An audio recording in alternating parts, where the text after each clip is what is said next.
welcome to another episode of Thought OPPS. I am one of your hosts. My name is Still Biz. You're going to see my name right across the top.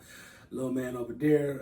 Why I gotta be little man? Why you gotta start with? We just started this show, man. Why you gotta start, man? Highly challenged. Go ahead. Hey, what's up, y'all? I'm EJ Bridge, y'all favorite host. Oh, favorite host of the world. You host another show? Yeah. Yeah, we got a guest today. Go ahead and introduce yourself. Everybody know me as Vaughn. I go by FTOS Redline or Deposit Made Fitness on Instagram. Welcome. We're glad to have you, man. Yeah, I had you on the podcast before back in, a while ago. Dude, that was 10 years ago. A long ass time ago. Yeah, 10 years ago. Yeah. Well, welcome to my new podcast. Was he like? Was he acting the same way? No, this he was a little more mild mannered. Yeah. Okay. Yeah, it was Back younger. then, yeah. This was before YouTube too. Yeah. Yeah, and then I was on Nazy's show, which Nazy been on our show. And, Oh, for real? Yeah, Nazy's been on our Shout show out twice. Nazy. Shout out to Nazy. Yeah. And Nazy's working on a project with us too. Okay. The movie project. Nazy's working on a movie project. That's with us, dope. I just was at an event she threw not too long ago. It's like an R&B event. Okay. Yeah, it was fire. Shout out to her. Everything Nazy do is fire, man. I fool with Nazy. So, my week. This week Hey, we hold on, got. time out. Before you start your week off, hey, just to let y'all know, we do not have the same color shirts on. If it looked like that on the camera, Okay, we have different colors. that was. I don't want people to think we twinning or nothing. No, like they've that. seen your clothes and they know that. they know I was shopping for the meals. Hey, to keep me cold. They know former Mills is not one of my favorite schools. So anyway, So go on about your week. yeah. So my week, you just made me laugh saying that I would wear something you would wear. But anyway,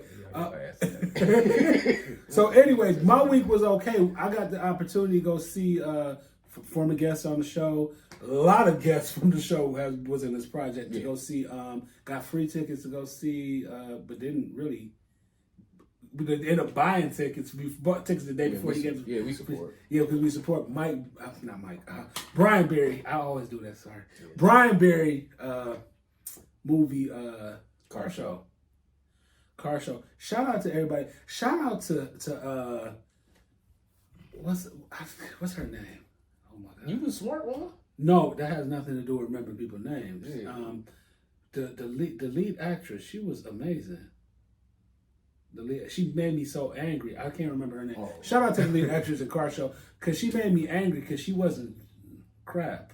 Like she was. Y'all see. Yeah, she was a terrible individual in that movie as far as how she handled her relationship. And then what's his name was in there? Herbert. Herbert was in it. So did Jaleesa. Jaleesa was in there too. Jaleesa, Brittany, Brittany was in there. Jill wrote on the movie. Jill wrote in the movie. It was some other people. So somebody else that did the show that was down there too. Yeah, Mike Berry was there. Mike Berry was there, but Mike Berry wasn't in the movie. Yeah, he was there. I said he was there supporting. If you would have paid attention. Yeah, and there's a couple of other people that. Hey. And then I can't remember dude's name. What dude? The camera dude. I can't remember his name, but it was another dude that I saw on there that I recognized. So yeah, it was a dope event. It was a dope event. What else did I do this week? Work. Been reading like Eric. You just learned how to read, so you sound like a boy in the hood. Been working out a lot. I want to give a shout out to Philip Whedon. I want to give a shout out to Will, and I want to give a shout out to one of my best homeboys, Anthony. So they told me. Shout out Anthony. So they told me that Anthony said it like really nice though, because like he said, like Anthony said, you don't need a cheat day. You've been cheating your whole life, but he said it in like a really nice way. Yeah. So I stopped my cheat days, right? Yeah. And then he said. This is the nicest thing. He said you sensitive to carbs. So, like that's crazy. He said you sensitive to carbs. So it got me like counting my carbs and stuff. Then I was like, you know what? This kind of like, maybe somebody else could tell me something different. So I ain't got to change up my whole routine. Mm-hmm. So then I went to ask Phil, and Phil told me the same thing. Mm-hmm. And I went to ask Will, who done the show. Both of them done the show. Phil and Will done the show. And they said the same thing. So shout out to Anthony, Will, and Phil for helping me. And I don't know how much pounds I lost, but I lost my clothes starting to get too freaking big, and these dudes have helped me out, and I've been going hard in the gym. Go ahead. How was your week, man? My week was cool. Yesterday, well, I work for the school district. I got to take part in Cleveland Heights, University Heights high school graduation. So shout out to all the graduates of 2024. Shout out to the parents too. It's kind of rough. But all these kids switching grades, graduating, going to all that stuff. So shout out to everybody. School is done, over with. That summer vacation. So don't you wish you experienced that? What? Like going to school and getting an education. I'm a Neanderthal. But I had a rough week, man. It's just, but sometimes we had good weeks, sometimes we had bad. You've had like 6 rough weeks since the last episode. Man, Let's get to our guest. Yeah. How was your week? I can't complain, man. I'm a personal trainer, so I'm at the gym pretty much all day. Squeezing a few photo shoots. That's awesome. But yeah, it was actually cool. My daughter just graduated from Euclid. Okay, congratulations, Thanks, man. So that was cool. Got to see her walk the stage. It was hot as hell out there. They had us sitting out on the football field. Oh, y'all had it outside. Yeah, but we made the best of it. But yeah, man, my week been pretty good, man. Been staying busy. Yeah, staying busy. Yeah, you gotta stay busy, man. You want to give a shout out to anybody, man? Myself probably. If I'm gonna give anybody a shout out, you know what I'm saying? Oh no, you know what? Derek, my trainer. I'm gonna shout out to my guy Derek, man. Who have done the show? Yeah, definitely was just on the show recently. Shout out Derek. We got a show coming up in October, so we start prep tomorrow. Okay. You in the show? Yeah, I'm competing. That's my first show. Okay, we're gonna talk about that. So yeah, man. So he been trying to keep me on the straight and narrow, man. So shout out to my bro, man. I appreciate you. Shout out to Derek. He was an awesome guest on the show. We really appreciate him being on the show. And he was on the Breakfast Club too, like right before he did the show.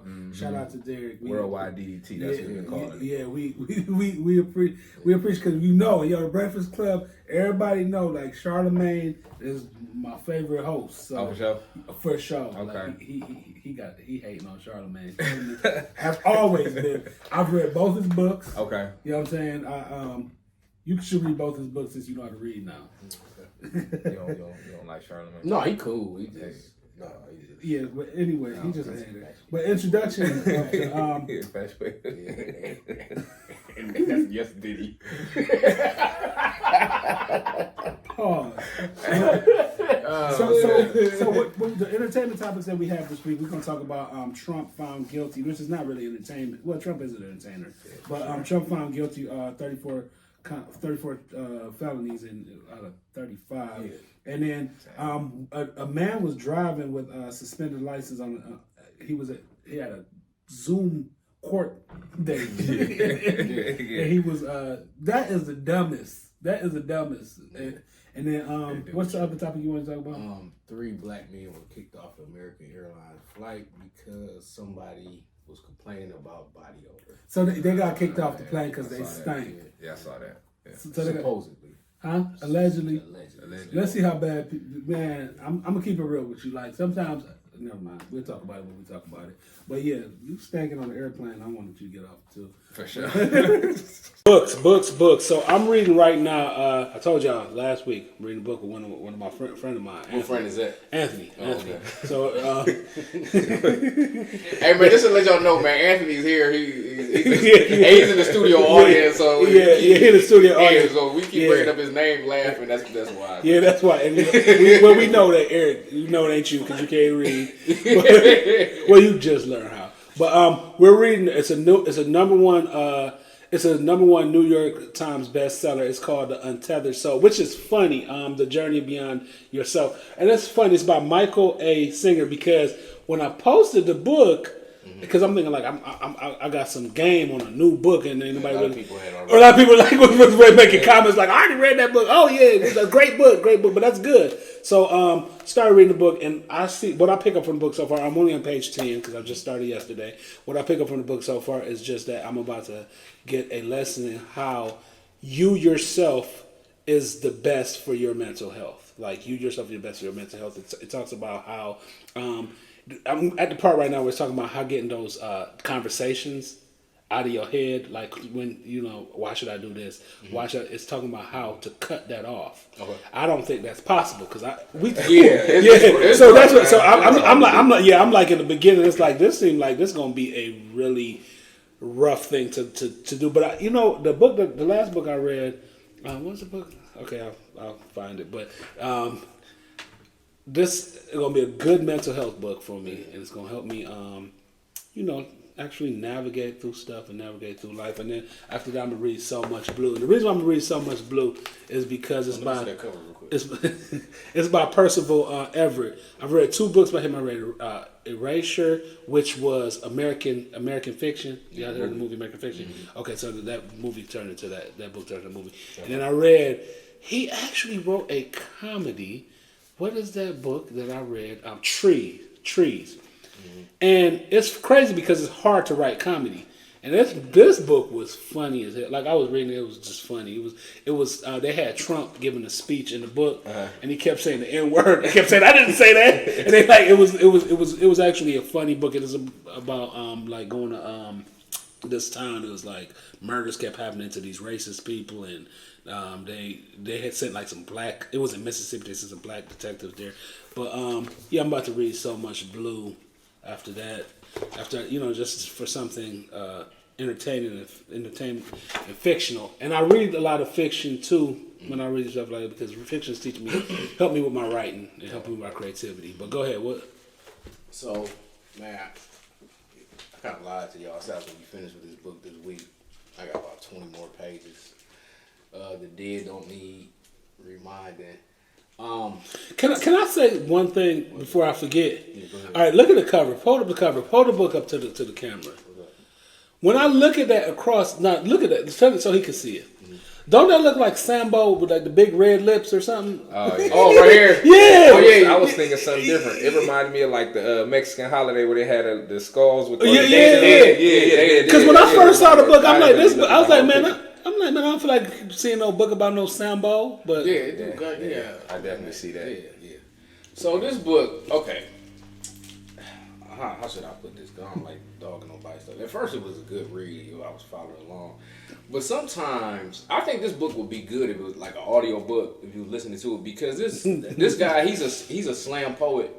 So it's like it's when you read a book, it's kind of like uniform throughout. This book right here is too artsy. Like one chapter is written in, script format. Mm-hmm. Next chapter is written 1 through 72. Like one, you know what I'm saying? Mm-hmm. So it's just a little bit too artsy. You ever heard of An American Marriage? Mm-mm. And I read books like that all the time, where it's like but it brings you out of a different type of writing into a different type of writing. Yeah, which give you I feel like it's a release when you read books like that. American. I don't want to be okay, but like American Marriage is kind of like that. It's like you reading and it's like a book. You're reading a story, and then it goes to like letters, like where they're writing letters and stuff like that. Yeah, I mean, something like that. Yeah, something like that's cool. But then like he has one chapter where he keep repeating the same phrase every time before. A paragraph and everything to get kind of, and then it's just like a lot of chapters. Like he has like chapters like named after Kanye and me and Michael B. Jordan or something. So I mean, he does like like things that correlates with his life or whatever with like Kanye, how he looked up to Kanye, but Kanye did what he did, and him trying to find his people in Mississippi. His great grandfather got ran out of Mississippi. He was he had a successful business. He was passing as white or whatever. They found out he was black and everything. They kind of ran him out of Mississippi. So he lived from Chicago, Philadelphia. Let's talk about his personal struggles about him being bisexual, dealing with depression and everything in his life, and being a starving artist and everything. So I mean, some of them aspects is good, but it's just like sometimes I want to read a book and I just want to just like read. I don't want to be like, okay, this chapter is like so different and everything. So, but like I said, it probably would be a good audio book to just sit there and listen. It sounds like it would be entertaining, but it's written real artsy too. It's like real poetic. You know what I'm saying? So I'll probably like it. You might like this book. Yeah. You might like this book. Yeah. A real reader. Yeah. A real reader. Yeah, actually, you know, I get my books from the library, and this book is due today, but this one ain't going back to tomorrow. I got 24 pages. Not man. due today. Yeah, it's due My today. books are never due because I buy them. Yeah. Kudos to you. But this one going back tomorrow, though. Yeah, that sounds. Yeah, so if you like artsy books, it's rich, fiction, or whatever, this is right up your alley. So this will be, and then when I get finished, it'll be my first book that I've read this year. So I'm kind of proud of myself.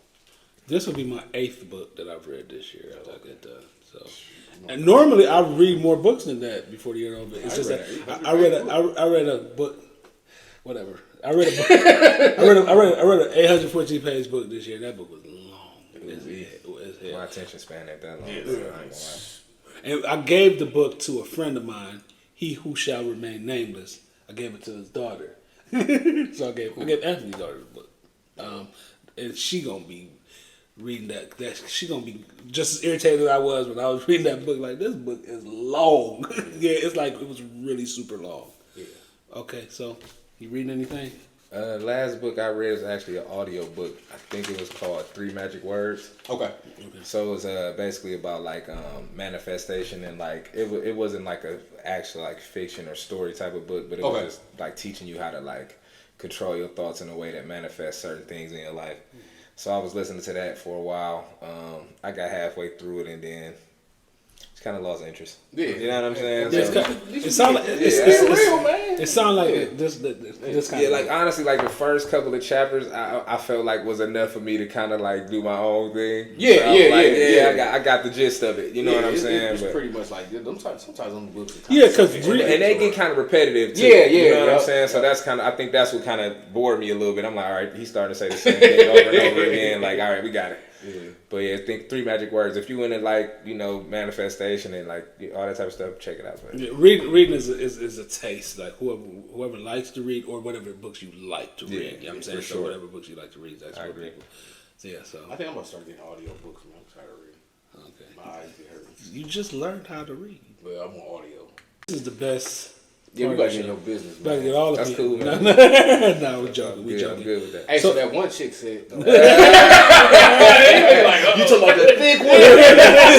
look like, No, we good. Actually, that's a repeat of a joke that I said. Yeah, I last know. I week. was just waiting for Yeah, it. it's like, Hey, God, Hey can man, why he on your head? Like because that? can I be original though? Because I said the joke last week all to over Jason. you, bro. Yeah, man. I'm I'm just, used you know, yeah, I'm used I ain't to picking it, no side. So you a trainer? Yeah, since January. I got certified in January. Okay, so Okay, what got congratulations, man. Thanks, bro. Yeah, Appreciate it. So what got you into training? Being in the gym every day, man. So I started off, I was like 264 pounds, kind of big, and I was at work one day, I never forget, and I was typing on the computer, and I looked down, and my stomach was sitting on the desk, and I'm like, something got to change. So I just started like running and stuff, you know what I mean, doing the basics, and I got my weight down, but I wasn't really building no muscle. Okay. So I had like that skinny, flabby look. Okay. Gained all the weight back during COVID. Plus some, and I met Derek during COVID. Yeah. Okay. And we was having a game night one night, and he was like, "Bro, you fat as." You need to go to the gym. Like exactly. Derek is like Derek keep it real. Yeah, he don't pull no punches. Yeah. You know what I'm saying? So he was like, you know what, bro? Come to the gym. I'll give you 60 days free. Just tap in with me. And we started working out, and I was still kind of doing what I wanted to do, eating, drinking, partying. And he was like, bro, I'm gonna give you 60 more days, but take it serious this time. And I ended up losing like 15, 20 pounds in those 60 days. So after that, we locked in and we were just working out. And one day we was in the sauna when we moved up to Extreme. And he was like, you need to look into being a trainer. He's like, you're following on Instagram. You know, I see people asking you questions all the time about your workouts and how you do this and that. He was like, just think about it. And I had no intentions on doing it for real. I'm just like, nah, just another thing I'm going to be tying my time up with. But like, I genuinely enjoy it. Like, I like being in the gym. I like helping people you know, get to their goals or whatever. So I was just kind of doing it as like a hobby type of thing. And once he put that bug in my ear, I'm like, you know what, let me check it out. And just how everything lined up, ISSA had a special going for New Year's. Okay. Right? So it was like $2,200, but it was half off. Okay. And you just pay $100 a month, right? So I did that. I got my certification. It took me like almost 3 months to complete the course. And just how the universe worked, man. As soon as I got my certificate, a buddy of mine had opened a gym in the Flats. Okay. My dude Max, shout out to IC Fitness. Shout out. And I saw him like showing a tour of it on Instagram. Okay. So I just DM'd him like, bro, you looking for trainers? He's like, hell yeah, come down. I've been watching you. Okay. And he went down there, and I went down there. He gave me the tour, and he was like, shit, when you want to start? Okay. And so we hit the ground running. So yeah, that's pretty much how it happened, bro. Good, it just lined up, man. Like, hey, sometimes the universe works in your favor. Yeah, absolutely. Because I had no intentions. Like, I ain't gonna lie to you, bro. But I just like I like being in the gym. I like the environment. You know what I mean? I like the team aspect of it because it's like 5 or 6 of us that work out together. Okay, cool. So we push each other. You know what I'm saying? So it's a good environment for me. Like it's my safe space. That's where I go to kind of like clear my mind and just get my stress out. So you know what I mean? So your purpose found you. Yeah, absolutely. Yeah, that's a great way to put it. That's good, man. Yeah, yeah. Like you said, you searching. You know? Yeah. Yeah. So after you got your certification, how did you go about like building up your clientele? Crazy thing, man. Social media is very powerful, bro. Like, so before I even got certified, I had a few clients. Okay. So, because in Ohio, you don't need a certification to be a personal trainer. You need it to work at a gym. Okay. So I was just taking my clients. I had like 3 or 4 clients when I first started training before I got certified, and we were just going to Planet Fitness. But you know, that's frowned upon to be a personal trainer in there. So we would just kind of go in. I would act like I was working out with them a little bit, and then.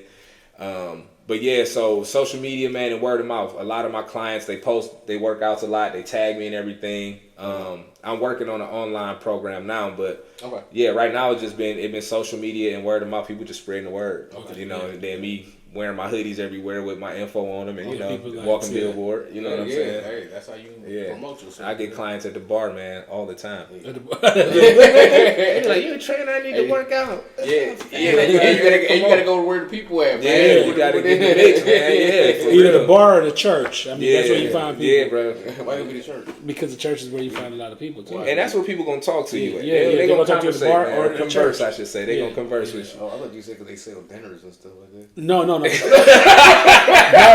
at church will talk to you. So what are some of the challenges that you have in training? You know, it's always a revolving door, right? So you get a lot of people that have ideas of how they want their body to look, but they don't know the work that go into it, right? So once they get to doing those workouts, you know, bro, like you work out a lot. Yeah. Those first couple of weeks is rough, man. Yeah. You know what I mean? Your body feel different. You know, a lot of people get like nauseous from the workouts because they just out of shape. Their cardio ain't up. So, you know, if they make it past the first couple of weeks, then they usually stick around for a while. But those first couple of weeks, you make or break. And just like creating a unique program for your brand. You know what I mean? I think that's where a lot of trainers lose it at because they just see like all the influencers and Instagram workouts. But you have to find your niche. Like for me, I like HIIT training. So once a week I have a HIIT program that I do with all my clients.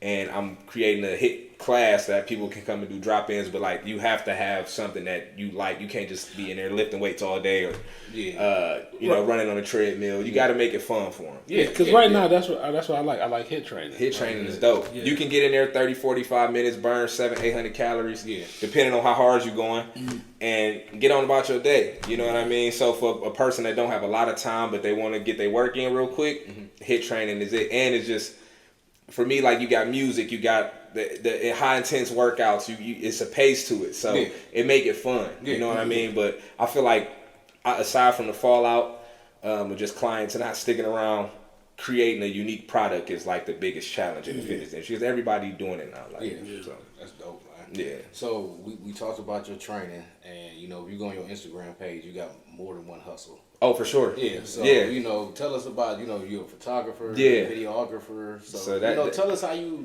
got into doing that. Okay, so that was this is another one of those things where it kind of fell in my lap. So when iPhones first came out, right?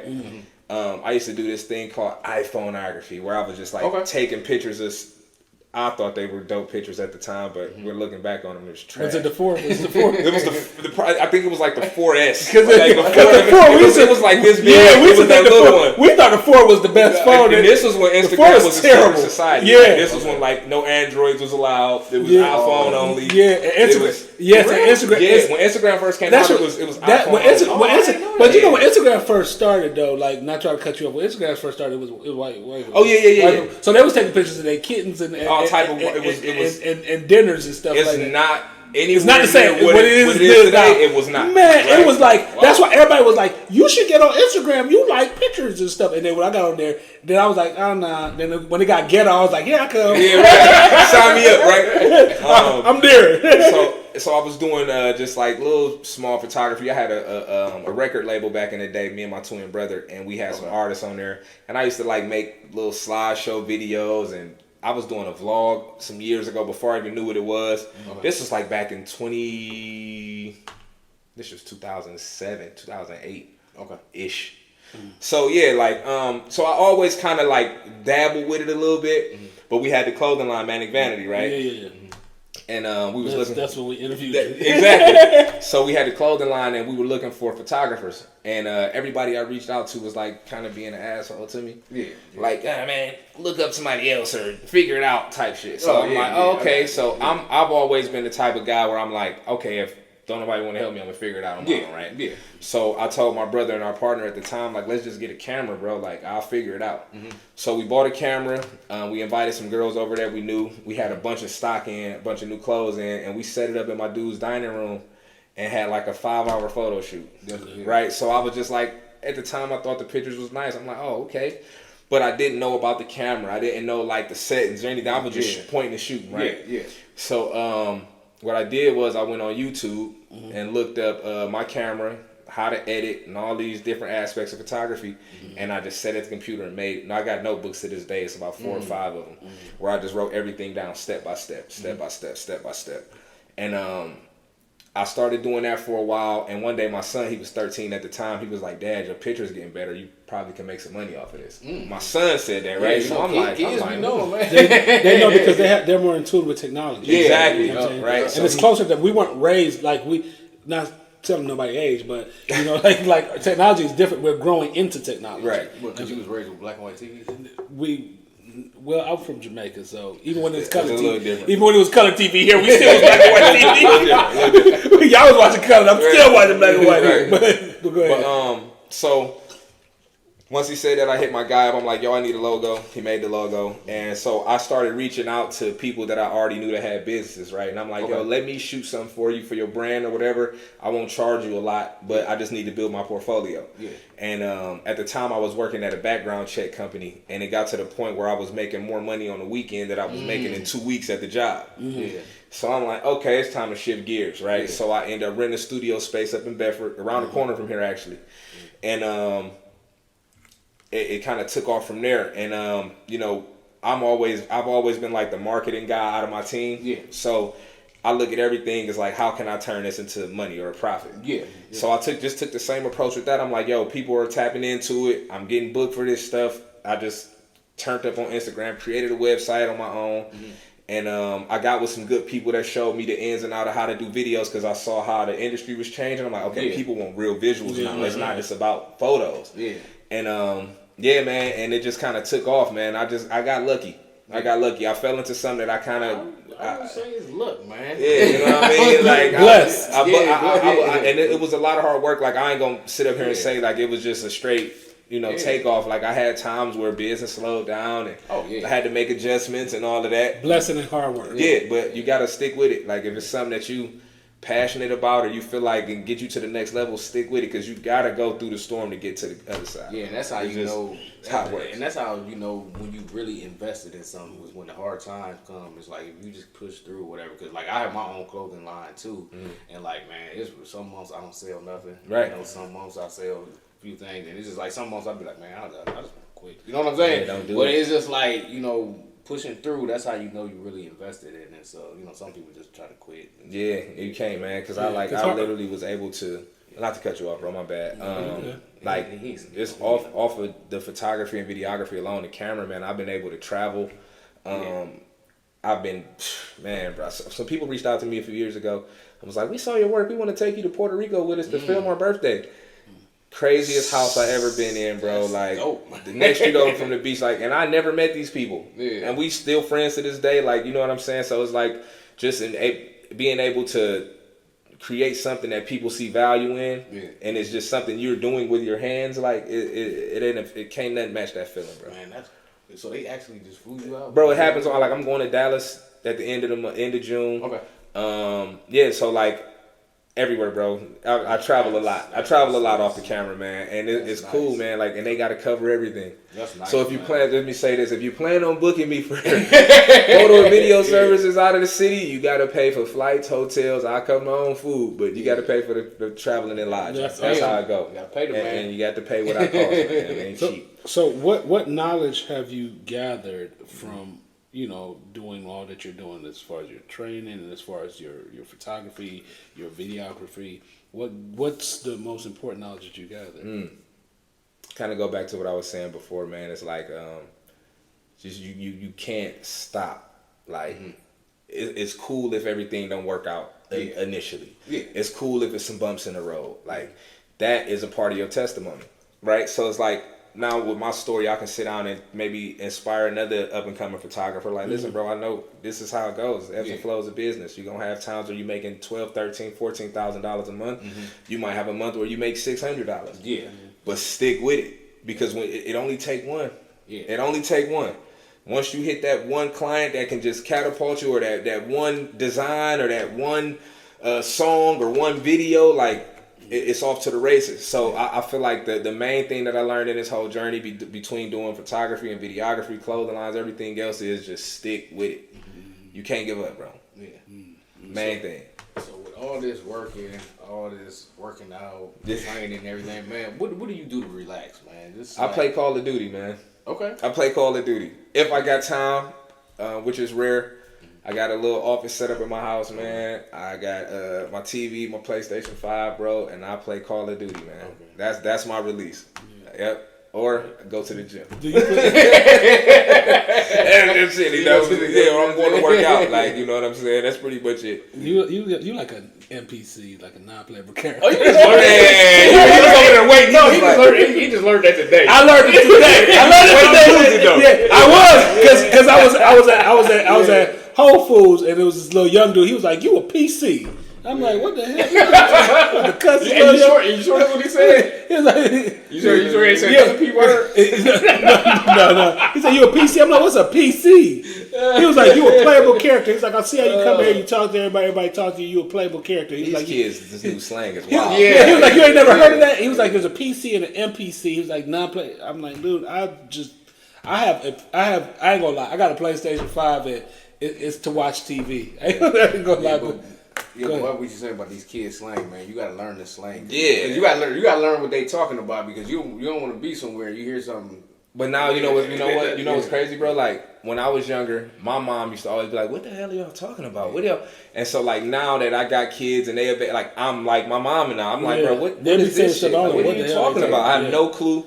All of it sound insulting to me. Yeah, it's like I'm lost with the language, the slang. I ain't got nothing. I can't keep up. What type of music you listen to? Man, I listen to a lot of different music, bro. The main thing I've been listening to lately, well, for the past few years, Larry June. You hit the Larry June, Cali rapper. Yeah. Larry June is one of my favorite rappers right now. He's just a vibe, bro. It's more so like about, doing the right things, eating right, stacking money. Like it's just it's vibe music. He was hoping you gonna say Jay-Z.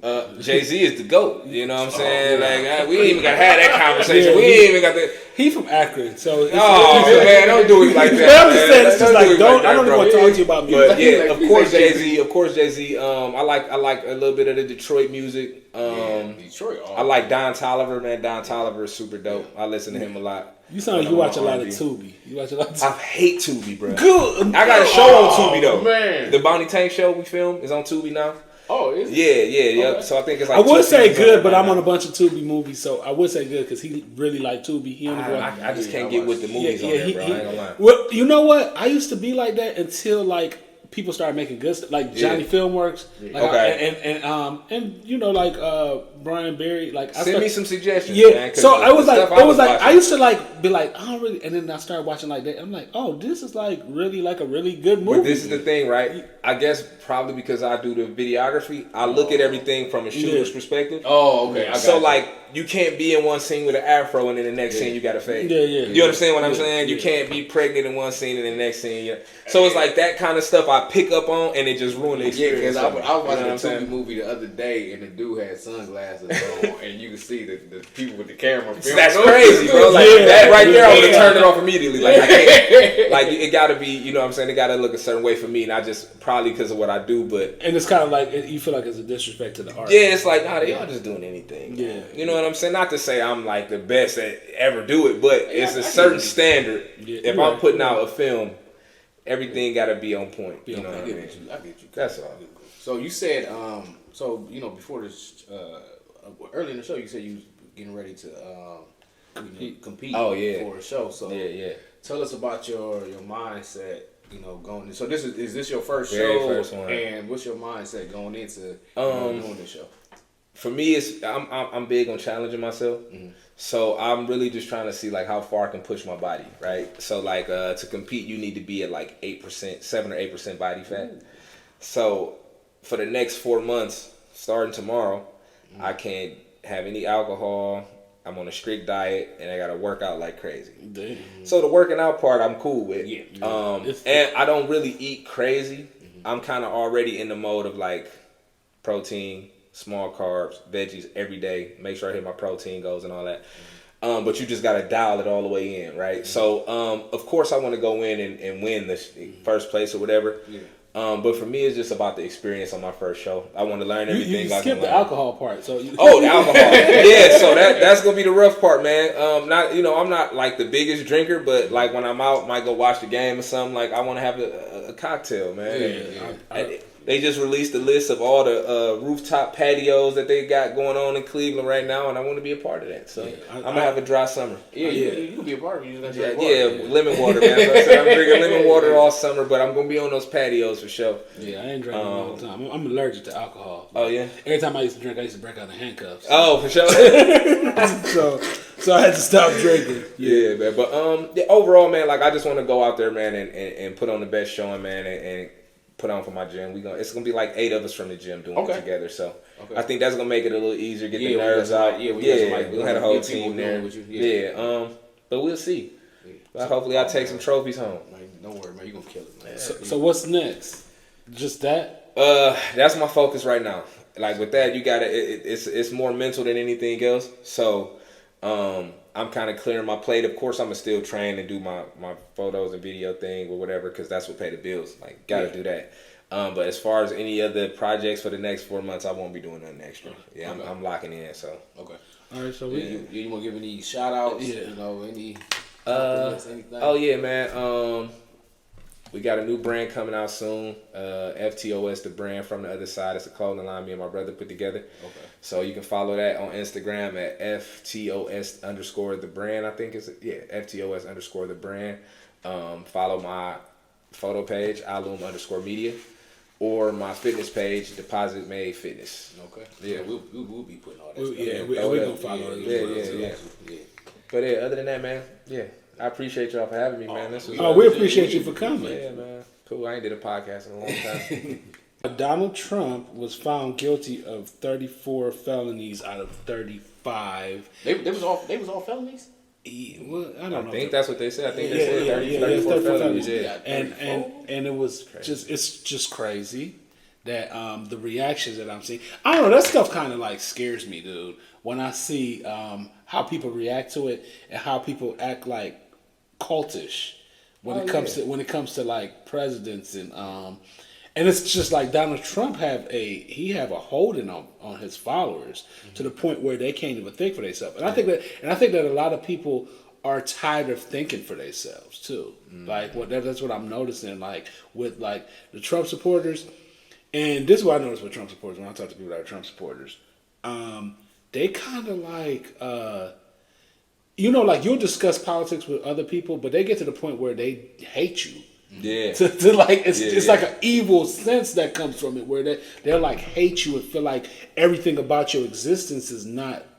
It does everything about your existence is wrong based on you not supporting Trump. You know what I'm saying? And to me, it's just I don't know. It's just be scary because it's like watching the movie Civil War. And when I watched that movie, it was like they was having a civil war, but they never discussed what the Civil War was about because nobody really knew what they was fighting for. Right. They was just killing each other.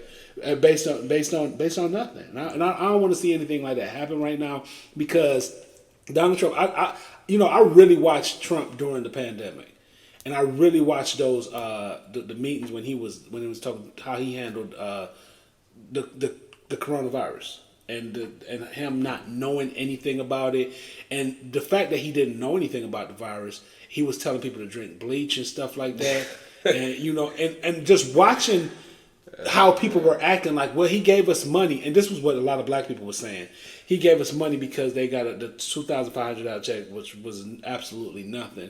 But if anybody was president, we would have got a what's it called? We would have got a stimulus package. And just to think that people are so, and a lot of the dudes that I would like talk to, because I go to the barbershop and you meet some of the dumbest people at barbershops, for real. And I'm sorry to say, and I'm not saying people at my barbershop is dumb, but you meet some of the dumbest people at barbershop because everybody need a haircut. Mm-hmm. You know what I'm saying? So you would like sit there and listen to these dudes like, well, we got the money. That's all they keep talking about. And then when I talk to these dudes, none of them vote. Half of them can't. And it's kind of like, or none of them really care. Yeah. Too. Like they don't care enough about the issues. And then a lot of times too, like I find myself getting older and I know that before I'd be like, well, this stuff doesn't affect me, but it actually, like when you look at the Project 2025, it's like I haven't read, it's 900 something pages, so it's kind of like I'm gonna look at it, but it's like some of this stuff will affect me because they're trying to make us not think for ourselves. Mm-hmm. You know, like he talked about, or part of what he was talking about in the Project 2025 when he was talking about, what was that about the police being immunity, like total immunity? It's like just reading stuff like that. It's just like, that stuff be scary, man. Yeah, that's nuts. It's just to be nuts. But go ahead, y'all was saying anything? You want to go? Oh man, I, in regards to what you were saying about how like people don't really vote, I think a lot of people just sleep to what the real issues is. So like even once the stimulus and everything came out, right? Everybody had their $2,500. People was hitting PPP loans and doing all that. So now, fast forward, crime, right? But fast forward now, all that money had to be accounted for. Now inflation is crazy. Mm-hmm. Yep. Groceries through the roof, gas through the roof, everything then went up. So it's like, all right, you had that little bit of fun, but you weren't really paying attention to the bigger picture. Yeah. And I think that's where a lot of people miss it at. It's like they never pay attention to the bigger picture. It's like, what's happening right now? Cool. We can get over right now? Cool. Mm-hmm. But everything got to be answered for. You know what I'm saying? So now we in a state of like people who's making six figures is basically like you making 30,000. Yeah. You know what I'm saying? It's like it's nuts right now, bro. So. I don't know, and as far as the Trump with the felonies, I think that's making his legend grow a little bit more. I don't feel like it's hurting him in no way. I don't know. Of course, it's going to affect him running for president. But I feel like... I'm sorry, man. I feel like he going to win. I think that's what I'm saying. Like, I think it's helping his legend grow, bro. It's making people, especially that core group of people you was just talking about that just love Trump regardless. Mm-hmm. This is more fuel for their fire, in my opinion. So... I don't care for the dude. I don't care for the other guy. Hopefully we can get some better options, out here soon. But you got to vote for one of them, man. It's the lesser of two evils, I guess. Yeah. Well, I'm just gonna say, he has a cult following, and I think a lot of times, racism speaks more than people's well-being. They don't care about their well-being. It's just the fact that they have somebody spewing and saying what they would like to say without losing their job or losing, the stuff they own or whatever. So sometimes they don't care about their well-being. It's just the fact that, hey, I can support this guy because he really feels how I feel. Yeah. And everything. So, they always say nobody is above the law, but it seems like he above the law. You know what I'm saying? and haven't you realized or have conversations with other black dudes where they be like, he say something racist? This is what used to really just boggled and just made me go crazy when I used to talk to other black dudes that Trump supporters. Like he said that, and that was like blatantly racist. They'd be like, "You need to get out your feelings." But I'm like, but feelings have to. How this man feel is going to affect me. Absolutely. You know what I'm saying? You know what's so funny, especially when it comes to black people and Trump. I used to work with a younger white guy. He grew up around black people, whatever, but he, grew up in a predominantly white area, whatever. And he was talking about how he was having a conversation with his white friends, and they would just sit back there and their minds would boggle themselves and just be like, how can black people even like this guy? Man.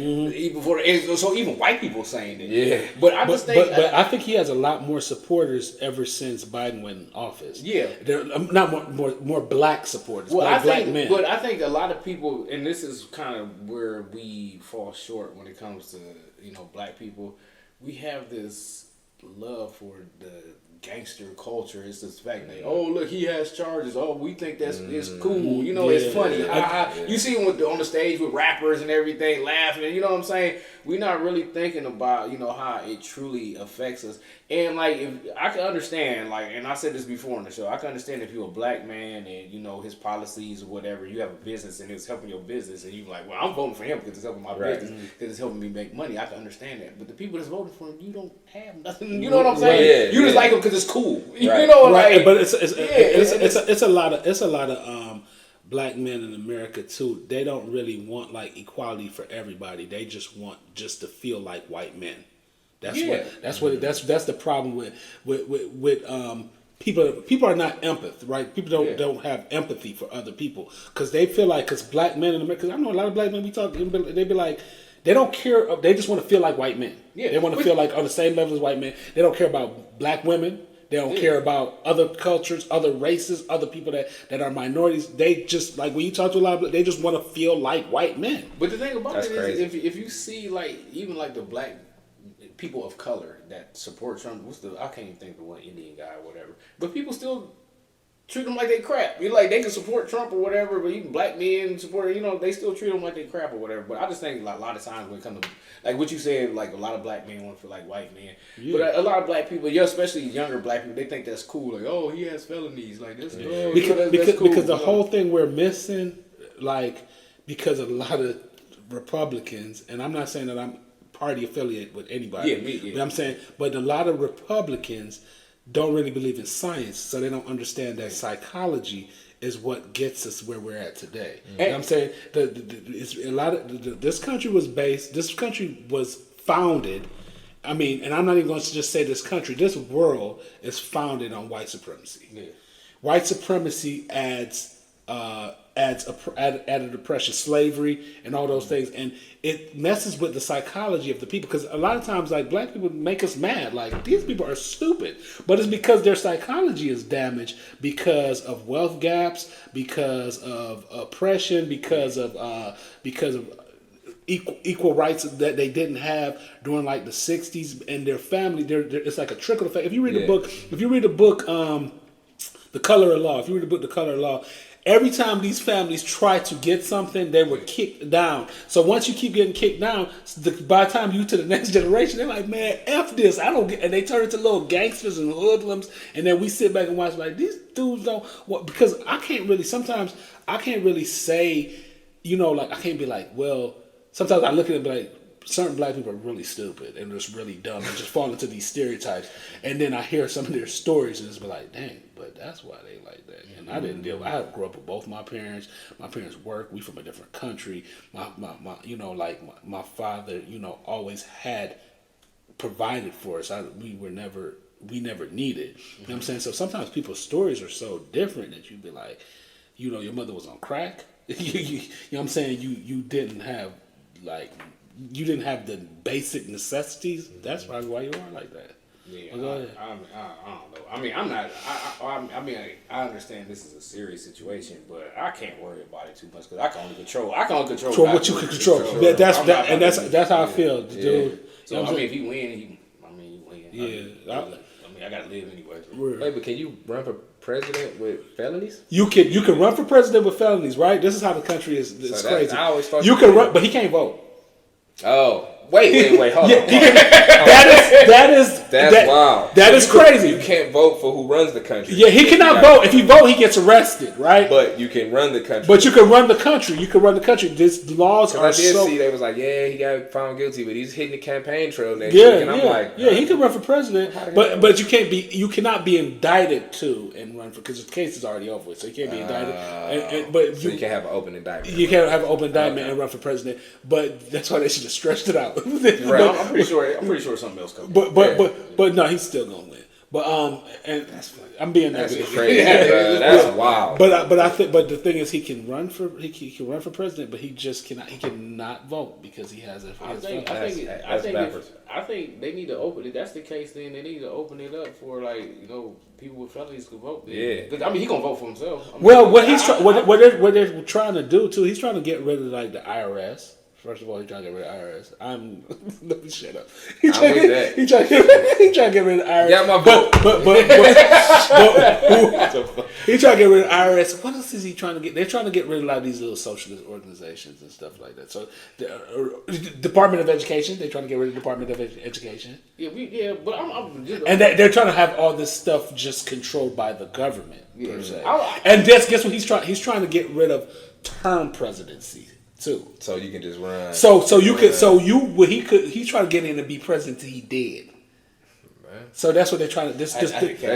Project 2025 is serious. I think I don't know. I just think that he knows that no matter what he says and does, he has a cult following or whatever. So he gives them little promises. I don't think he would be able to achieve all his promises. But it's going to be quite interesting if he wins. And they try to execute that Project 2025. It's going to be quite interesting. And I know the reason why we always feel like, that stuff don't affect me, that's why I don't really care, is because a lot of times the government really didn't affect you like that. But now they're trying to affect everybody because a lot of the people that are psychologically made by the government that are like the lower class people, you know what I'm saying, they're trying to make some of them happy, and then they're trying to get rid of some of them too. Like where they're trying to you see how he talks about these ghettos. You see how he talks about the Mexicans. You see, it's like they're trying to affect people. Mm-hmm. You know what I'm saying? Not only just with tax dollars, they're trying to affect your ass. See how it play out, man. Yeah, we see how this plays out. So I thought this was Florida because it's crazy. Something like the most crazy stuff happened in Florida, but it's actually Michigan. And a man driving with suspended license on a Zoom court case. Like I saw, he looked kind of like had on glasses and everything, and it's like he's on Zoom and he's driving, and the judge like, "Yo, you might as well just drive here." His license was suspended. His license was suspended. The court was for driving under suspension. And what it shows is that, no offense to people that have learning disabilities, no offense to people that have, but some people with learning disabilities are just living regular lives now. I got a disability. He had to. Did you see how open his mouth was? He just didn't care, man. He did care. This how I know he cared. His mouth dropped when the judge said, "You got to come down here." He's like, bruh. The judge said, "Are you driving right now?" He said, "Yes, I'm headed to the doctor." yeah. I'm doctors right now. Doctor's always a good excuse. Like what? Yeah. He told the judge, 1 second. Doctor's always a good excuse. Hey, but you gotta give him his props. He had his seatbelt on. He definitely had his seatbelt. He had his seatbelt on though. He knew what he was doing. He had his seatbelt. He going to jail. But how you say? Maybe he was just moving it. Maybe he was just moving the car for somebody. He go to jail. He about to get that mandatory 90 days. Mandatory 90 days. He going to jail. You know that the license. Not trying to get too serious, but license is when they did studies. That license is one of the things that have a lot of black men in jail because they can't afford insurance a lot of times because of the poverty in the inner city and because of the wealth gap. They can't afford insurance, so they keep driving because they still got to work. Right. Yeah. Or then there's like black men that are on child support. They get their license taken, so they still got to pay that child support. Yeah. So it's like the license is like a trickle effect. And the fines too, bro. The fines is crazy. Yeah. So the license is like a trickle effect that actually starts a life of crime. Yeah, that's crazy. And they did studies on that. I'm like, that's crazy. Quick story, man. Not to be talking too long. No. So I was headed to Columbus. I get pulled over. Mm-hmm. They're like, your license is suspended. I'm like, ain't no way. It's suspended. Well, what happened was it was a mess up with Bratnaugh. They marked that I didn't show proof of insurance when I did. So I had to go through the whole thing and send in my info to the BMV and all that. Yeah. Now, I'm in Stowe when I get pulled over. Mm-hmm. The cop tell me right then and there, like, I'm like, it's a mix-up. He's like, well, you're going to have to go to court, but it's about money, right? Cool. So I go and get everything straightened out. I go to court. I tell the judge, like, well, it was a mistake on their behalf. Mm-hmm. This is the proof. My license been reinstated. He's like, all right, well, you got two options.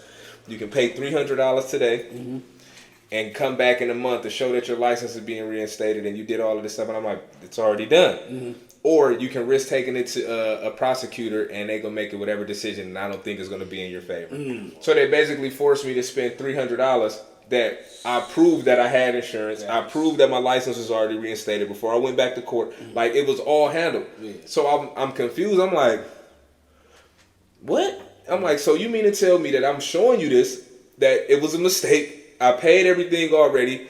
My license is reinstated. They made me pay a reinstatement fee of $175 at the BMV. That's on top of the $300? On top of the $300. Dude, I'm telling you. Bruh. So it goes to your point of like, if you don't have the money, you're going to be on a slippery slope of you going back and forth to jail over the license, bro. And it's about the money, bro. It was the craziest experience ever. Dude, when I was 24, they took me to jail. Some more license store. They took me to jail, and the nerve of them, because I was drinking and driving. The nerve. No, but I haven't drank since. But I was young. But I remember going through that year, and how like I had to like beg for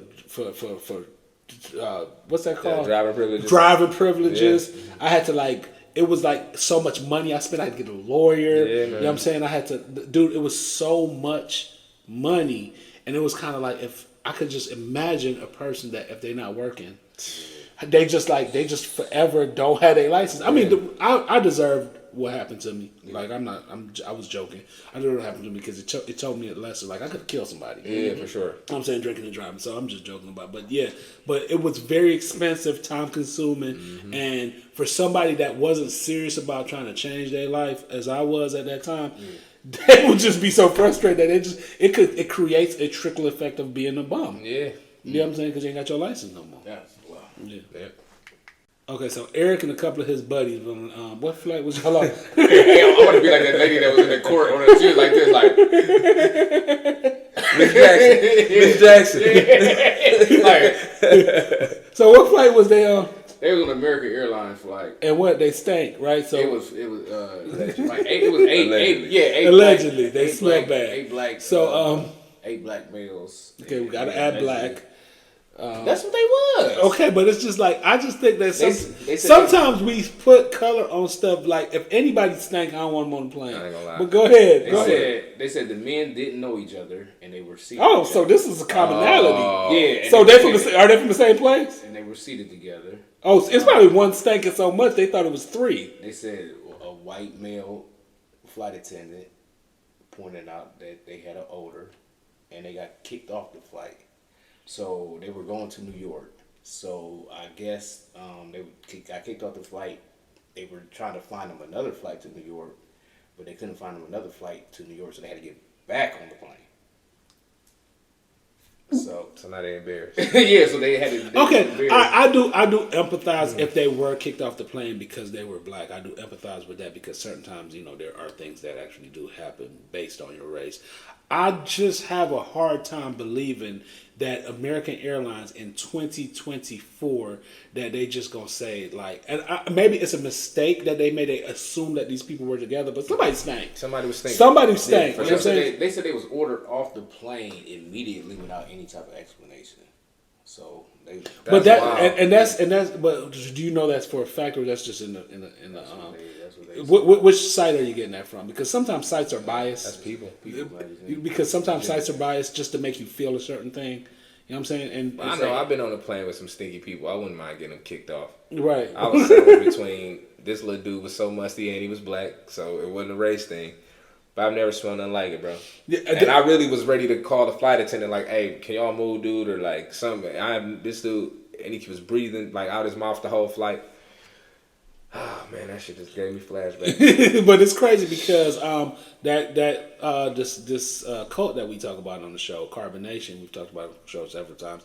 They were kicked off of the airplane. They were all black, and then they try to say they kicked us off because we're black, but they didn't believe in like taking baths. And they didn't believe, it's a closed-in space. Yeah, and they got kicked off the plane, and then they made it like this big race thing. No.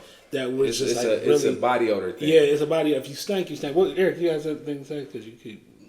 I'm just reading. I'm just trying to read this and everything, and it said that. I mean, I don't know. It's just like I don't understand like how you get kicked off and singled out. Like you don't even know these people. Like y'all all not together, and they single all y'all out until y'all get off the plane, and then because you find out it's from body odor, and they said one of the American Airlines employees did say that one of the reasons why they was kicked off the plane was because they was black. Yeah, but which employee said that? My thing is like, if their body odor was so bad, why would you let them back on the plane though? They probably it ain't making sense. But bottom line is they about to get paid. Yeah, and they probably was scared of backlash based on because if they're like, well, they're all black, so we're gonna get a lot of backlash and a lot of they should have thought about that before they took them off, bro. Yeah, but my thing is like, okay, I could see like, okay, say like if we were all together or whatever, and it was like the thing, I could understand, but like how.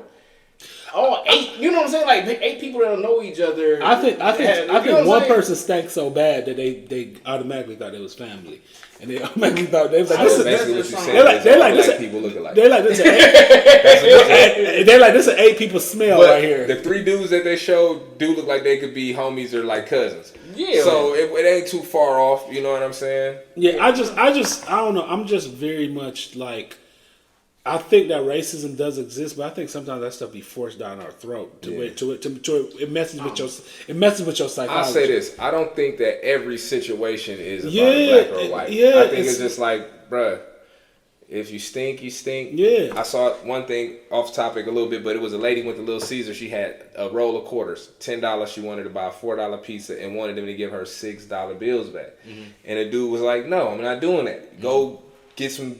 Either you count out the $4 and give me the $4 or whatever, and she made it into a race thing. Like, this is how they treat black people. And it's like, no. It happens. They don't want that damn change, lady. It ain't got nothing to do with that. Yeah. You want this dude right here's not a bank. He don't have to take your quarters and give you dollar bills. If you're going to pay with quarters, then you pay with the amount that's owed and roll out. It happens. But she made it a race thing, and I think we get a lot of that because it's like everybody got their phones out. They want to get a quick buck. But a lot of it don't be about race, man. A lot of it is I can see people be assholes. Yeah, I know that during the pandemic, they wanted you to believe everything was about race, and it was like, and I had a lot of. This was very annoying because I had a lot of white people on CNN telling me how to feel. You know what I'm saying? Mm-hmm. And telling me how to deal with my life being black. And it was really, really annoying. They were allies, but they were annoying to the point where they try to force depression down my down my throat. To make me feel like everything I go through, I should like feel some type of way. I don't want people to tell me how to feel based on just how they feel. Right. You know what I'm saying? Sure. I want actual situations to happen to me. I want actual, like real life things. I want it to be like there's certain laws and things put in place like that affect me personally, instead of just you should feel like I've had like a friend told me one time because I shop at Whole Foods. Okay. Like telling me you shouldn't go to Whole Foods because it's a lot of white people there, and don't they look at you because you're a dark skinned black? That's weird. Like and they were trying to act like they were playing, but that's their insecurity though. Like I don't mind going. No, they light skinned, so they feel like they can win. I ain't never felt like that. Yeah, but they told me that, and it didn't make me feel like that. But in my head, it made me angry. Yeah, like because they was just trying to like be in my head because I know like they really did feel like because you dark skinned, you deal with this life where white people, and then they said something that really made it. They said, but they be scared of you. And dude, I've been in situations where white people treat me better than black people. I honestly think white people like the darker black people better. Yeah, I've been in situations. But what you just said is always what you just said. You were basing it off my experience. It's my experience. So another person's experience may be different. But somebody is giving me a negative experience, telling me my experience is negative when it's not. Right. I'm not. So he's basing it off an experience that doesn't exist around me. So I'm not saying that people don't have that experience. I'm saying that he's telling me this negative experience that's going to cause a lot of mental health issues in my head, or cause a lot of me doubting myself, me actually being angry at white people. He's feeding these things in me to make me feel a certain type of way that doesn't even exist. Yeah. So, okay, let me ask you a question, though. Let me be devil's advocate. So when you had the situation at a certain gym where you had an altercation with a person, did you feel like they did that because you was black? Yeah, I do feel like they did. So how do you know they didn't just do it just because they was just being an a-hole? Because he was acting black when he was doing the whole thing. So that's what. If he was just being an a-hole, I would have just said he was being an a-hole. But he add this little black thing to it. You know what I'm saying? That made me know like. But how do you know he was like acting? Because those situations. But it does. He was acting like, try to act like. You know what white people do. You know what I'm saying? So they do something that I don't even do. You know what I'm saying? They try to do the shoulder thing. You know what I'm saying? He was doing all of that. So basically, he was trying. They always do that. But the thing about it is, when I went down there, I didn't make it about race because you win cases better when you don't make it about race. Because if I have like something happen to me at my job or something, and they try, and I know that it's because I'm black, because I've had like jobs where people would like say black stuff. Like I've had like a supervisor before was like, we was talking about families, and we was talking about I go see my parents, and like, oh, your parents are still together? Like, you say these things because I'm black. Right. You know what I'm saying? But I ignore those things. But I would never make like if you keep doing that, I never like go and be like, you make these things about you're treating me different because of my race. I go in there and just like, you treat me different. You know what I'm saying? Because the hardest thing to prove in what's that called? In HR type situations is racism. It's one of the hardest things to prove. So you just got to prove that you're not being treated fairly. You know what I'm saying? But yeah, I just think that a lot of times it depends on the situation. But I feel like we're forced trauma. But through trauma, we're forced to feel certain ways. And it don't do nothing but depress me. And I don't want to feel like that. But go ahead. I mean, with this situation right here, I just feel like all I gotta say is I just feel it's kind of strange that 8 different individuals is told to get off the plane that don't know each other, and it's just I don't know, that story just seemed kind of fishy. Like it's weird. Yeah, it's just like all 8 of them don't. I mean, I can see maybe 2 or 3 of them might stink, but I mean all 8 of them that don't know each other, That's wild. It don't really make sense. Yeah, we just gonna have to agree to disagree. Especially if they not sitting next to each other. Like if you sitting here, so Eric must stink. So. No, it was racist. It was racism. I don't think it was racist, but go ahead. Oh, so you saying you don't think? No, I don't think it was racist. I'm with bro. I think that situation was. They just had a racism travel ban. 8 people was crazy. Off American Airlines in 2017. So who led it? You and who else? I'm with you on that. I ain't gonna lie. Now, I did say earlier I don't think every situation is about racism, which is not, but that one is definitely giving racist vibes. Okay, all right. Topics in the final part of the show. Yes. So this is the final part of the show where we do our featured topic. We have 4 brand new topics this week to give you guys. So who came up with the topic? I partially came up with the topics and you remixed them. So. No, he never mind. I ain't going. You see how brothers act. You even give brothers their props. I'm just saying, man. I'm just hang you up, right? Trying to kill. No, I'm just saying he like half topics. Like here, fix it, Negro. Come on, y'all. Me being y'all favorite host, y'all know that's. Yeah, he told me to fix the topic. Look, I would be on camera looking back and forth. And I was like, yes, sir. I fixed it. No, master son. See, that was racist. No. A little bit. All right, so topic number 1. Excuse for this lengthy explanation because I didn't do that and you did it. So because I'm good with words, but go ahead. Yeah. Topic number 1: with society's reliance on technology, what negative effect does it have? Negative effect have you seen from it?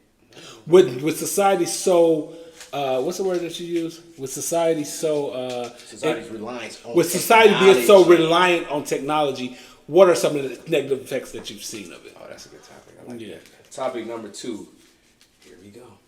Do you view stereotypes as defeatist or are they lessons that this community that certain communities can learn? Do you view stereotypes as being defeatist, or could a certain society learn lessons from that? Certain community learn lessons from the stereotypes. I'll let y'all see the papers. Okay. I don't think it's me. Yeah, because it's kind of leading to you just learn how to read. You know what I'm saying? It's he trying to set me up, man. This dude. Well, and the thing is, I typed it right before the show, so This dude is, man, he trying to set me up, make me look bad. So I just learned how to read, and I don't sit there stumbling, and I make it seem like I actually just learned how to read. go ahead, try that one. Go ahead, try it. Let's see what you can do with that one. Topic number 3. Do you feel that security challenges your freedom? Oh, wow. And no fumbles and mistakes. Go ahead. Because it was short. All right, go ahead. Topic number 4. Do you believe in the present time America that we could have a civil war? I kind of want that one. I don't want to talk about that. Because we ain't gonna have it ain't gonna be a long conversation, but it's crazy because, dude, I feel like that's where we're heading. Because people feel like they all know so much, and then nobody knows. Sure. You included? Go ahead. I don't know everything, but I actually keep my ears and my eyes. I actually read, so you know what I'm saying, and I actually pay attention. Oh damn! Topic number 4. Topic number 4. Do Civil you War. believe in the present time America we could have a civil war? Perfect topic for the show. We need to have a civil war on the Thought OPPS, me against you. But hey, you can win, man. no, civil war. I do see that happening. Like I do see that in present time America. You? I think that there could be a civil war because I really think that people are confused right now. And people like the government, like the Democrats and the Republicans are so separated from each other where they're forgetting the idea that all we're looking for is to feel that we are taking care of as people. You know what I'm saying? It's like, what's the name of that book that I read? I can't remember the name of the book. But there's a book that I read where they were talking about something about the truth behind politics, where everybody needs to find these parties need to find that we're trying to solve the problem of people, opposed to, because we're gonna have different views. We're gonna have different views about different things that we believe in, but what we're, it's like to the point where, like I said earlier, like when you talk to like a Trump supporter and just like reading like some of the 2025 documents, it's like they trying to like separate people to the point where it's like you are good and you are bad. And when you start separating people like you are good, you are bad, that causes like a civil war where people where the country start fighting against each other because these are the good people and these are the bad people. I'm gonna let you go ahead and answer. I could see that happening. I could definitely see it happening, bro. Like, it just kind of go to the point he was making about just the divide in America right now. You know what I mean? And then getting to the point where it's like the have and the have-nots. That's my outlook. It's like a certain portion of people that benefit from certain things, and the other portion is kind of left out to dry. And it's only a matter of time before the people that's getting left out to dry try to get what they got, whether it's be by force or politics or whatever. But I could see it getting to a point where some bloodshed over it. Okay, so before I answer, I'm just want to ask y'all some questions. So when you say civil war, you mean actual like fight? Yes, guns. You know what? I don't see it. I don't really see it happening. You know why? Because I just see too many people too scary nowadays. I mean, a lot of people talk a good game. No. A lot of people. A lot of people are scary. Dude. A lot of people talk a good game, dude, but I think it's these country. That's what I was saying. These country it ain't folks gonna be the city people. It ain't the city people. The city people are scary. It ain't gonna be people that's. It ain't gonna be the people on Tubi. It ain't gonna be the people on Tubi like I'm tough. It's a backward country because they would die for what they believe in. Them gonna be the ones. Them gonna be the ones that's gonna be really and the surprising. other people is gonna be reactive. I feel like it's gonna be a situation where it's like we gotta defend ourselves. We gotta, you know what I'm saying? If these people would rush the Capitol, That was just a taste. Yeah. You see what I'm saying? But it's the backwood country people, bro. And I feel like they would be the ones to. That's what I'm feeling. I'm not talking. You talking about people like dudes. No, I'm just saying. Even I'm gonna use people that rushed the Capitol for an example. I think the people that rushed the Capitol, I think the reason why they did that is because they knew nothing was gonna happen to them. You know what I'm saying? I mean, you know, they knew that they was predominantly, but a lot of the predominantly white males ain't gonna shoot no but a lot of people, now, but a lot of people that rushed the Capitol too were like suburban white males. Yeah. But you know, I'm talking about the country, the ones that they cousins, they baby mama. I'm talking about they you know, like they parents were related, close. Okay. You know what I'm saying? Those people, they don't care. They kind of like feel like, those people feel like, you know, I'm a casualty of war, and I don't care if I die, but I'm gonna die for this country, and I'm gonna die for what I believe in. And they don't even know what they believe in, because a lot of times, a lot of people don't know what they believe in. People don't even know what they believe in, but they so caught up and so infatuated with this whole idea of my country, 'tis of thee, and I need to be the protector of the rights of my country. And then when you ask them about these rights and these things, they're clueless. I understand what you're saying, but I mean, I know people that look like me that came from the same areas as me or whatever, and I got family members that served in the army that care about this country too. So I mean, but those are the ones that are not going to be like trying to fight.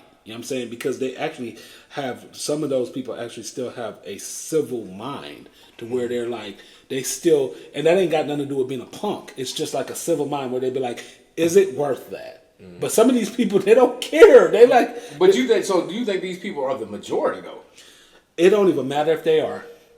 Because there were people during the first Civil War that were not of the majority. So they're gonna die for nothing? They don't care. Like a lot of these people, man, I'm telling you, like a lot of these people don't care. They just feel like I'm trying to watch those videos when they out in those Trump rallies, bro, and they interviewing those people. Yeah, and those type of people would be the ones to start it off, and they really have no rhyme or reason for what they're doing. If they when they ask them real questions, they like see about that. Yeah. I agree. What I mean? I agree with that, but I just think about, I don't know. I just don't.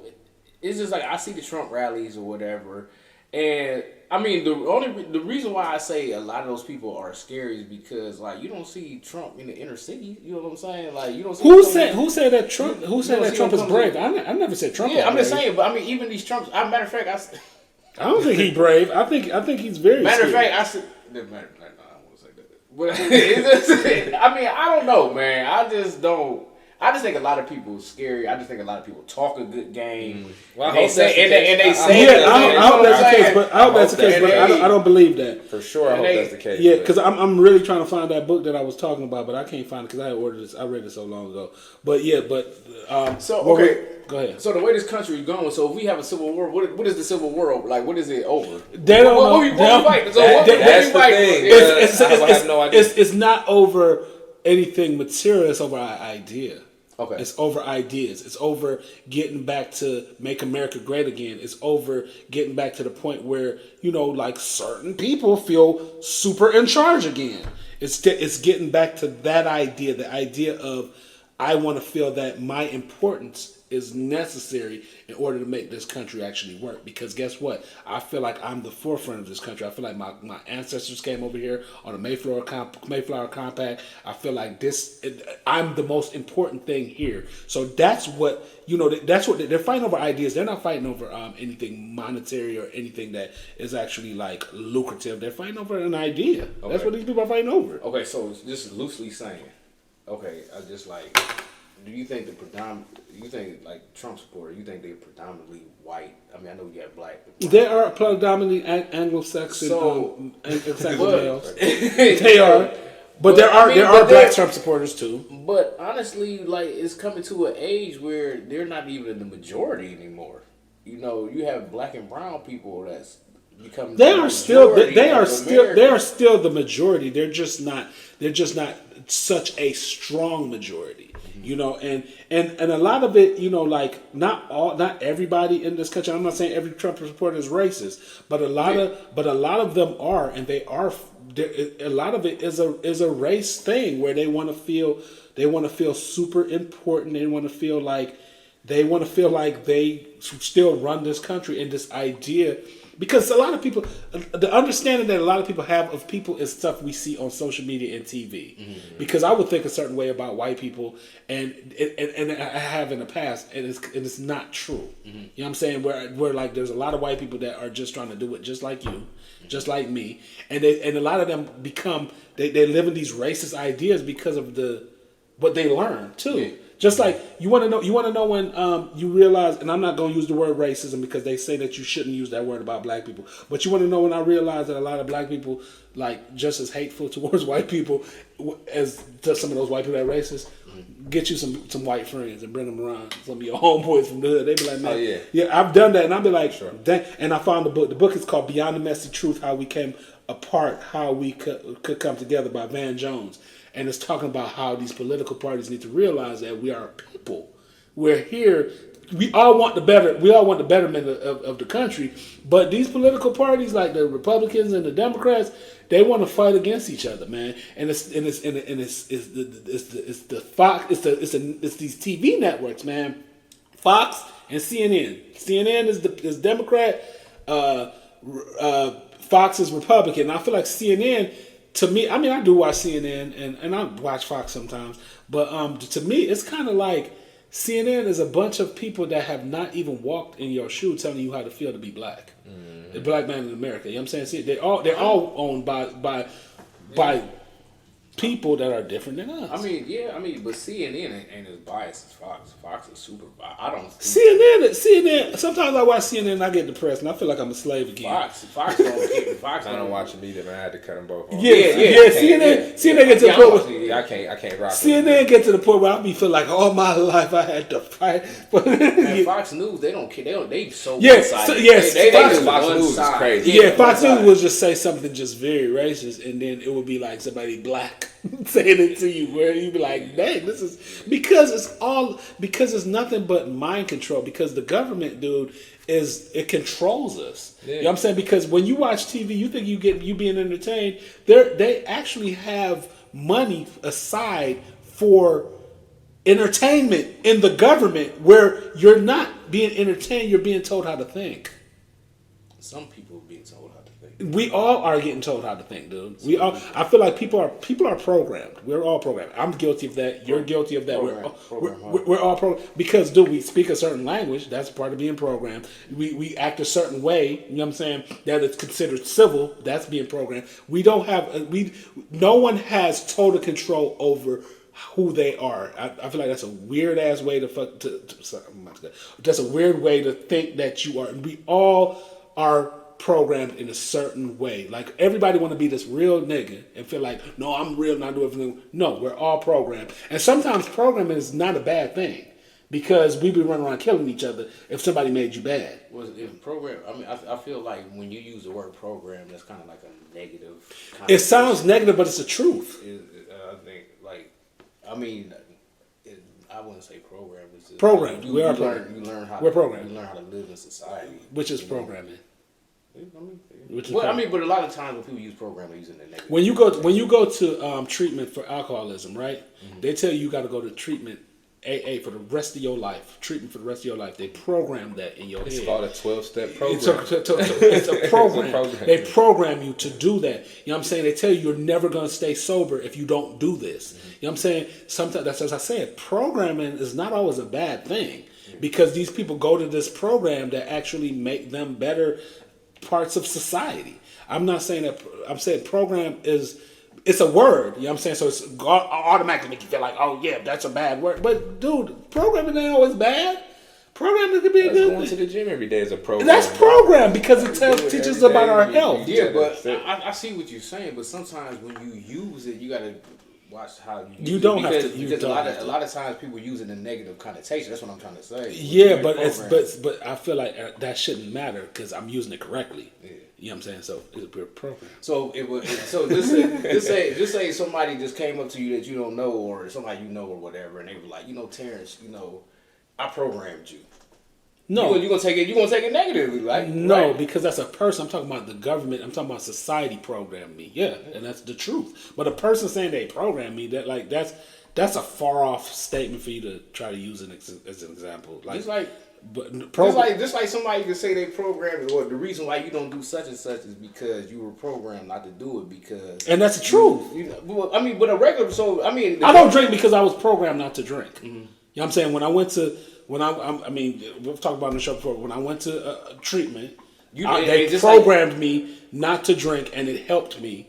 And thanks for that program, because I became a member of a program. Yeah. That helped me. So programming, it sounds. But a lot of times, a lot of woke people use that word. That's what I'm saying. Like with a lot of people that's woke, they use that. Oh, you're programmed. You know what I'm saying? You're programmed. They're programmed too. They're programmed too because in order any belief that you have, we're all programmed. We're all supposed to think a certain way. I understand what you're saying, but what I'm saying is a lot of times people use that as a negative connotation when they say programmed. I understand, but what I'm saying, we're gonna have to agree to disagree. I understand. There's no disagreement. Okay, yeah, but I agree. I get what you're saying, though, bro. I get what you're saying. He just saying, like, you're making a valid point for sure. But usually when you say program, it has like a negative thing to it. Yeah, you just deciphered that though by saying like the real meaning and you feel what I'm saying. So what you're saying is 100% correct. It don't have to be a bad thing, but 90% of the time when you hear program, especially and it's the way of television programming, your life being controlled a certain way, it's the negative connotation. And it's because the way people use it, try to make people feel weak. Yeah, you know what I'm saying, but that's what I was trying to. But we are, dude. Like it's not. I'm trying to tell you that we and it's not bad. Right. Yeah, we are. Like sometimes we have to walk a certain way in order for society to work. Like it's not always a bad thing. It's just that these words get bad reviews because of, like you said, like people that woke and all that stuff. People they get bad reviews. But I'm just saying, like, dude, we need a program in order to be a civil part of society. But go ahead, because I'm done. Because my blood pressure is out the roof. I'm not mad. It's just that. I'm done. All right. Okay. We want to thank you for coming on the show, man. Appreciate you, bro. Appreciate you, man. Thanks. Any last words, man? Nah, man. I had a good time though, bro. I definitely appreciate it. Hey, we want to thank you. We want to thank Anthony for showing up too. You know what I'm saying? That's my buddy right there.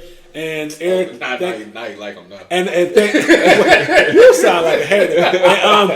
And we want to thank y'all for watching our program.